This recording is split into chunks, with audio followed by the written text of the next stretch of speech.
kepada Quran, tak betul. Buka Quran pakai air liur. Biasa kita itu. Coba cek dalam kitab Surah At-Taufik Imam Habib Abdullah Tahir Ba'alawi, dalam kitab Irsyadul Ibad Zainuddin Al-Manibari, dalam Manahijul Imdad Syarah Irsyadul Ibad Syekh Ihsan Al-Jampasi. Tengok di sana, wa anna syirkul akbar, bahwa sesungguhnya syirik besar. Syirik besar itu hampir mengeluarkan kita dari Islam. Beda-beda tipis dengan murtad itu. Apa? Antaftaha waraqatahul Qur'an biraiqin, bahwa ia buka lembaran Quran dengan memakai air liur.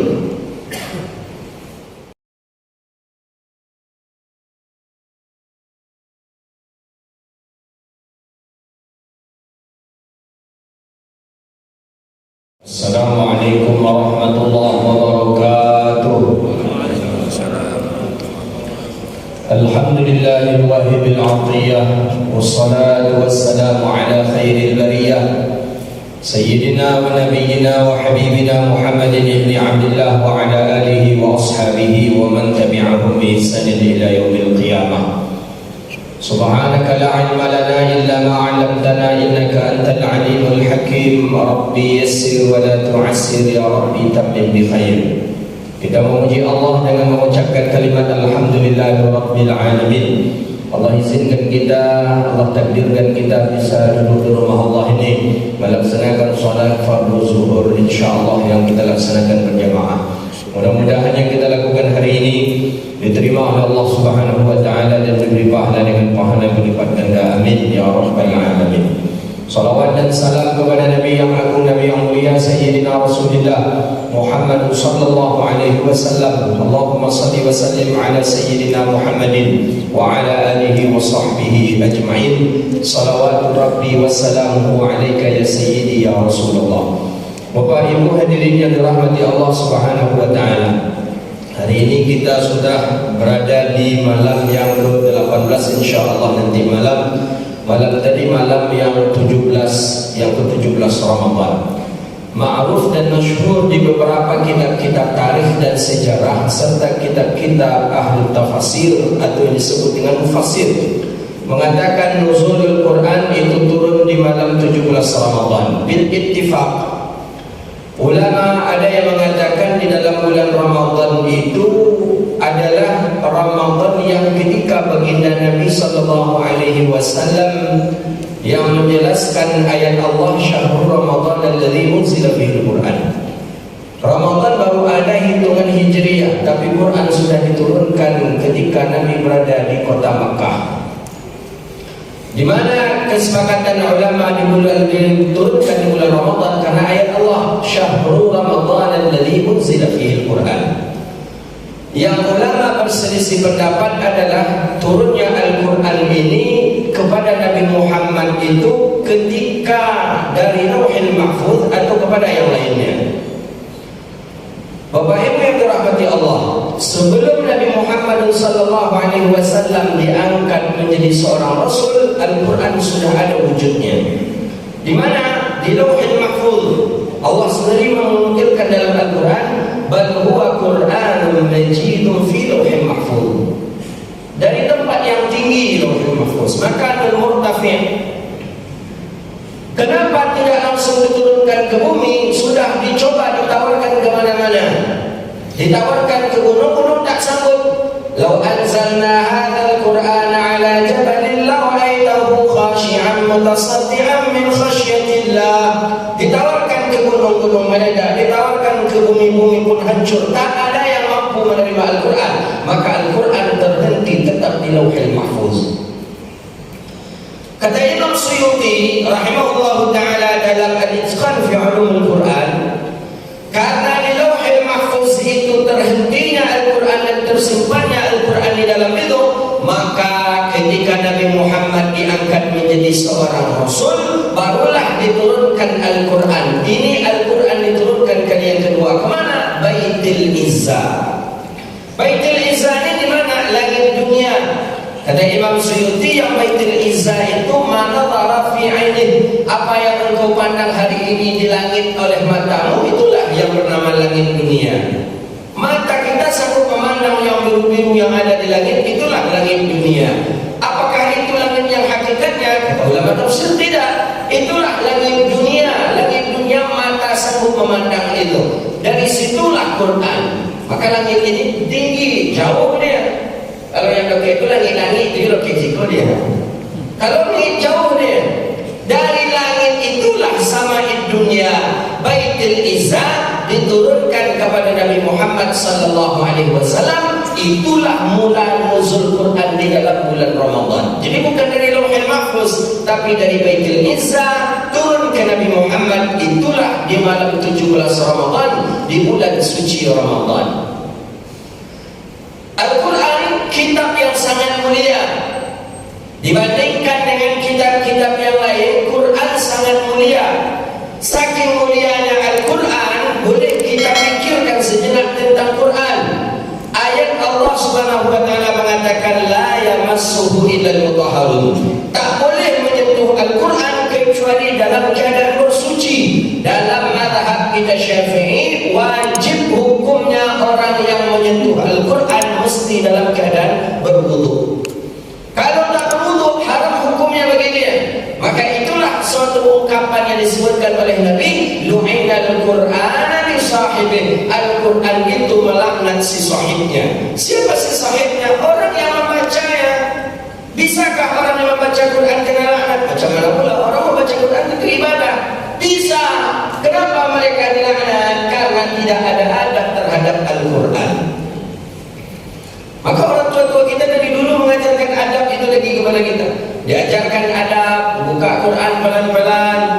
Tak boleh Quran jadi bunyi sedikit pun kertasnya, diletakkan pakai rehal agak tinggi, tak ada rehal, diletakkan di bantal. Bisa Quran bisa melaknat. Lu'inal Qur'ana li sahibih, kata Nabi. Al-Quran itu melaknat si sahibnya, orang yang membaca ya. Maka oleh karena itu orang banyak bersumpah dengan Quran. Sumpah jabatan pakai Quran enggak kita? Kita tengok di TV, kita tengok di majalah, di video, orang sumpah jabatan pakai Quran. Cuma masalahnya yang memegang Quran itu bukan orang yang disumpah. Coba kalau orang yang disumpah yang memegang Al-Quran, itu bisa. Kok ada itu? Kalau sekarang di kita sumpah jabatan yang memegang Quran hakim, biasanya dari kementerian agama yang memegang Quran. Mujajar para pejabat, orang-orang yang akan disumpah, sumpah aja, tak kena lah. Begitu di dalam aturan, dalam kajian syariatnya. Kalau memang ia masing-masing pejabat yang akan disumpah pegang Quran, boleh dicoba. Lu'inal Qur'ana li sahibih, bisa memberi laknat Quran kepada si sahib, orang yang tak beradab dengannya, bersumpah dengan Quran kemudian dia langgar sumpahnya. Dan bahkan kata Imam Sahibus Sulam Taufiq Al-Habib Tahir Ba'alawi rahimahullah ta'ala, dalam Irsyadul Ibad juga disebutkan oleh Imam Zainuddin Al-Malibari, bisa menyebabkan seseorang keluar daripada agamanya ketika dia melecehkan Al-Quran. Kadang ia membaca Quran tapi ia melecehkan macam mana adab dengan Quran. Contoh, beliau buat contoh pada musannif pada ulama. Apa? Antaftaha waraqatahu bi raidin. Engkau buka lembaran Quran tapi memakai air liur. Kita tujuan membaca Quran, tapi cara dan adab kepada Quran tak betul. Buka Quran pakai air liur. Biasa kita itu.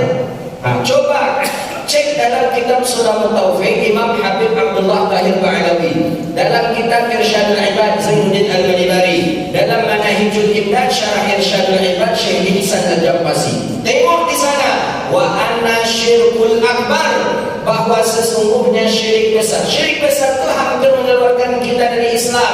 Beda-beda tipis dengan murtad itu. Apa? Antaftaha waraqatahul Qur'ana biraiqin, bahwa ia buka lembaran Quran dengan memakai air liur. Bagaimana? Boleh dikatakan hampir mayoritas masyarakat kita memperlakukan Quran seperti itu. Ya mungkin tidak mengetahui, oke, kita maafkan. Mungkin perlu ada ulama yang menyampaikan risalah itu, oke, tak apa-apa. Tapi dengan kita yang hadir di majelis ini seluruhnya, kalau kita lakukan juga hal yang seperti itu, syirkul akbar. Air liur ini walaupun tak najis, tapi cukup hina nih Pak. Bukti hinanya mana? Ketika kita terkena. Bukti hinanya ketika ada orang samping kita, agak jauh sedikit daripada kita. Cuma karena angin agak kuat, agak kencang, terkena pipi kita. Kira-kira tersinggung tak kita? Kalau tak tersinggung, kau main cuba. Tersinggung tak kita? Tersinggung, Pak. Manusia tersinggung. Padahal orang tak ada niat nak meludahi kita. Orang tak ada niat ingin meludahi kita. Sama sekali orang tak ada niat ingin meludahi kita. Cuma karena orang terlampau tinggi meludahnya, dan ternyata angin pun agak kencang, terkena pipi kita. Tersinggungnya luar biasa kita. Kenapa kita tersinggung? Karena menurut kita air liur perkara yang hina.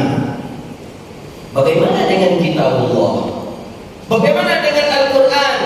Kita sengaja membuka dengan memakai air liur kita, maka itulah yang disebutkan di dalam 3 kitab tadi, bisa menyebabkan orang yang membaca Quran itu terbibit dalam dosa besar, dan bisa saja dia keluar daripada agamanya. Kita kan biasa kan? Ada dia mulai berulang balik. Saya buat cucunya nak mau pakai Quran datuk tu lah. Apa tu nak kalau dia Quran datuk pun kami Indianya. Nih, itulah mulianya Quran. Cuma Quran saja. Dengan yang lain istilahkan saja. Mungkin dengan majalahnya kita buka dengan memakai air liur, tak ada problem. Dengan bukunya, dengan menghitung uang tak bisa dihitung pakai air liur terus, tak ada masalah. Tapi dengan Quran bermasalah dalam kacamata syariat kita.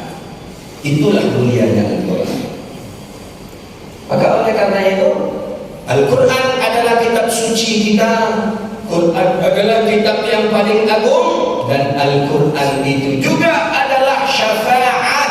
Quran nanti yang akan menolong kita. Kenapa kita harus meremehkan Al-Quran? Kita baca doa setelah baca Quran itu kan ada doa. Allahumma arhamna bil Quran waj'alhu lana imaman wa nuran wa hudan wa rahmah. Allahumma dzakirna minhu ma nasina wa 'allimna minhu ma jahilna warzuqna tilawatahu ana al-laili wa atrafan nahar. Tengok setelah itu apa? Waj'alhu lana hujjatan ya rabbal alamin. Tahu kita apa itu hujjah? Hujjah itu benteng terdepan yang akan menyelamatkan kita daripada azab Allah Subhanahu wa taala. Itu hujjah namanya. Ij'alul Qur'an hujjatan lana. Quran itu sebagai hujjah ketika kita akan diazab oleh malaikat Munkar dan Nakir di kubur. Datang Quran sebagai pembela. Kata Quran, ya malaikat, dua orang malaikat, fa innahu, orang yang akan engkau adab, qaraati fid dunia, dia pernah menyentuhku dan membacaku di dunia. Itu yang disebut dengan hujjatan lana. Sebagai hujjah, benteng.